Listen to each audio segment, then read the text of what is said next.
Hi, welcome to today's dose of virtual vitamin Z. My name is Steven and I'm the curator of humane education for the Detroit Zoological Society. Today, I'm going to be sharing the humane education action of the week. And what this is it's an action that you can start taking right away to help other animals and the environment. And today's action is to prepare for wildlife emergencies. And when I say wildlife emergency, I mean a situation in which you encounter a wild animal who is sick or injured or orphaned or otherwise in need of help. And the reason that I chose this topic is that I can remember a few times when I was younger that I encountered an animal in need of help and really wanted to do something to help them, but I didn't know what to do, and I can still remember that feeling of helplessness. So I want to make sure that for all of you who want to help animals, if you see a wild animal in need, you have the knowledge and the tools to be able to take action to help them. And so by taking this action together of preparing for wildlife emergencies, we're going to be helping local wildlife. We're also going to be increasing our knowledge about local wildlife and developing our empathy and critical thinking skills. So to do this, you're going to need a few supplies, a computer with internet connection, optionally a smartphone, compassion, and a willingness to help other animals. And some terms that we're going to be learning together are licensed wildlife rehabilitator, animal help now, flowchart, and scenario. So to get started, in a wildlife emergency where you see an animal who's in need of help, you should always do three things. First of all, protect yourself. And what I mean by this is that if you're a young person, make sure that you have a trusted adult with you. And then no matter how old you are, make sure that you are keeping your distance from the animal. And the reason for this is to help you and to help the other animal. When an animal is sick or injured, they're probably pretty scared and they might try to protect themselves by biting or scratching you. And that's not good for you and it's not good for the animal either. And also we want to keep our distance because that animal is pretty scared and the further away, the less scared they'll be. The next thing we're going to do is we're going to contact a licensed wildlife rehabilitator. And that's our first vocabulary term. And a licensed wildlife rehabilitator is somebody whose job it is to help in situations like that. And they have a lot of specialized knowledge and skills and experience to most effectively take in and help injured or sick or orphaned wild animals. And they've gotten this license by the state or another organization in order to practice this. And that's the state's way of saying these people are the professionals, they know what they're doing. So it's so important that the people who are the ones actually taking in and helping these animals have this experience and skill set that they're the only ones who can legally help. But we can help them by calling them up, letting them know what's going on, and they might tell us to take the animal in to them or come pick them up. And then third, we're going to follow their instructions. And like I said, sometimes they'll say, okay, well, we'll come pick this animal up, or maybe they'll ask us to take the animal in. Or they might say, you know what, this animal actually is doing okay, so go ahead and just leave them alone, they'll be fine. But we always want to make sure that we're following their instructions because they're the experts. So you might be sitting there thinking, okay, well, that's great, but I don't know any licensed wildlife rehabilitators. What am I supposed to do? The good news is there are a lot of resources out there that can help you identify licensed wildlife rehabilitators. And one of them is an organization called Animal Help Now. And this is an organization that has a website and a smartphone app that will help you connect with a licensed wildlife rehabilitator in your area. So to demonstrate how that works, I'm going to go to their website, which is ahnow.org.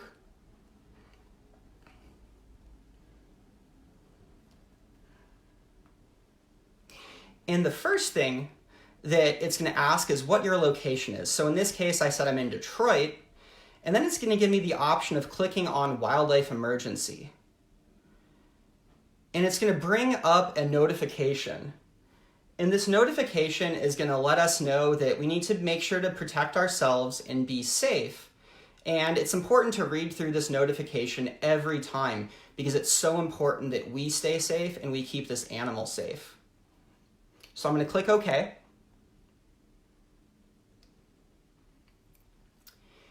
And what it's showing me is a list of the closest wildlife rehabilitators in my area.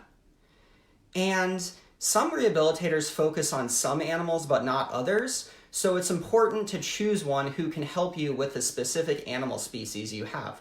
So let's say in this case that I have a squirrel who needs help.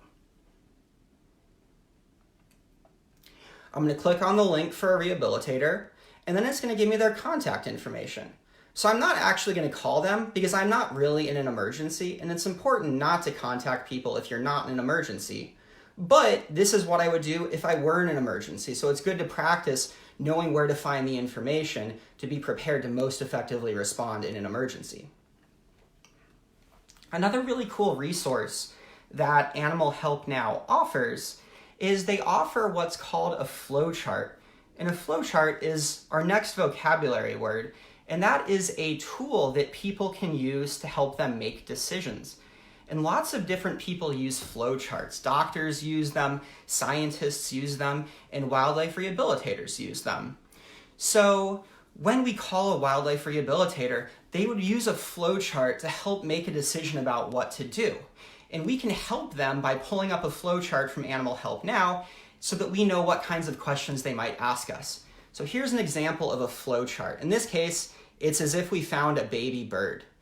So the way a flowchart works is it asks us a series of questions, and depending on what questions we get and what our answers are, we'll move down to certain parts of it. So this first question asks us, is this animal sick or injured?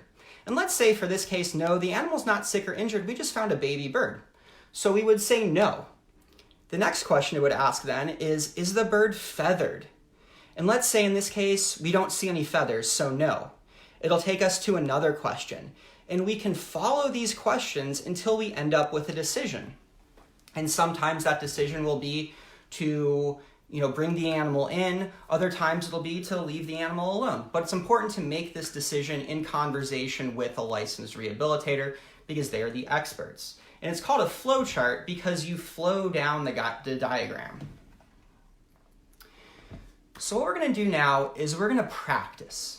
We're going to do what's called a scenario. And a scenario is another tool that professionals use to help them respond in emergencies. So emergency medical technicians will use scenarios, doctors use them, and actually probably all of us have been involved in a scenario. A fire drill is a scenario for what we do in a fire. And it's good to practice that because when an actual emergency happens, we want to make sure that we're prepared to respond as effectively as possible. So in this imagined scenario, we're going to be looking at this baby bird here. Let's say that we're going for a walk in our neighborhood and we see this baby bird on the ground beneath a tree. What should we do? Well, remember, step number 1 is to protect ourselves. So if we are a young person, let's make sure that we're with a trusted adult. And then either way, let's give this bird some space. The next step is to contact a licensed wildlife rehabilitator. So again, since this is a scenario, we're not actually going to call one, but we could use Animal Help Now to identify our nearest bird rehabilitator. And then the third step is to follow our instructions. So what we can do is we can pull up that baby bird flowchart and see what kinds of questions the rehabilitator would ask us and how that will influence the decision that we make. So we're going to go back to that flowchart. We found a baby bird. Now what? Well, the first question is the bird sick?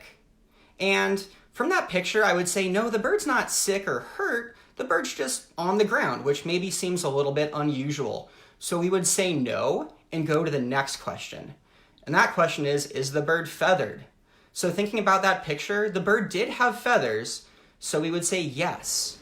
And that leads us to the next question. It says she's a fledgling. Are there cats, dogs, or people around who might hurt her? And let's say no, there aren't. is the bird safe from cats, dogs, and people? Let's say yes, the bird is safe. So the decision then is to leave the area. The bird is okay. So we would say thank you to the imaginary rehabilitator and hang up. Nice work. We just helped this bird. Way to go. So now I'm going to take a step back and talk about how this scenario and this action of learning about your local rehabilitators is connected to the work that we do at the Detroit Zoological Society. So the DZS is home to the Berman Academy for Humane Education, which is a one-of-a-kind humane education initiative that allows us to incorporate the goals and principles of humane education into all of our education programs. And those goals include things like promoting positive attitudes towards animals, providing accurate knowledge about them, building skills like empathy and critical thinking, and then taking actions to help animals. And in this activity, in this action, we did a few of those. First of all, we learned how to help animals, so we're helping animals in this way. We also increased our knowledge. For example, we learned about rehabilitators and animal help now. We also learned about fledglings and how sometimes if we see a bird on the ground, it's okay. We're also building our critical thinking skills by using flowcharts and practicing scenarios. And then finally, we're building our empathy. And empathy is the ability to to understand an animal's perspective and know what to do, what the best thing to do to help is. And one way that we can build our empathy is by practicing showing it, even in these imaginary scenarios. So in that way, empathy is kind of like a muscle. The more we use it, the stronger it gets. In fact, empathy is so important and practicing is so important that I'm going to leave y'all with one more example scenario. And in this case, the scenario is that you're working in your garden and you see this rabbit nest under one of the plants. What should you do? Again, be sure not to actually call a rehabilitator unless you're in a real-life emergency, but you can use Animal Help Now to identify local rehabilitators and to find some resources that will help you work with the rehabilitators to make the right decision. So thanks so much for tuning in. Be sure to tune in later today when my colleague David is going to be telling a wildlife adventure story about zebras in the wild and zebras who live at the Detroit Zoo. Thanks so much for your time. Stay safe and have a great day. Bye.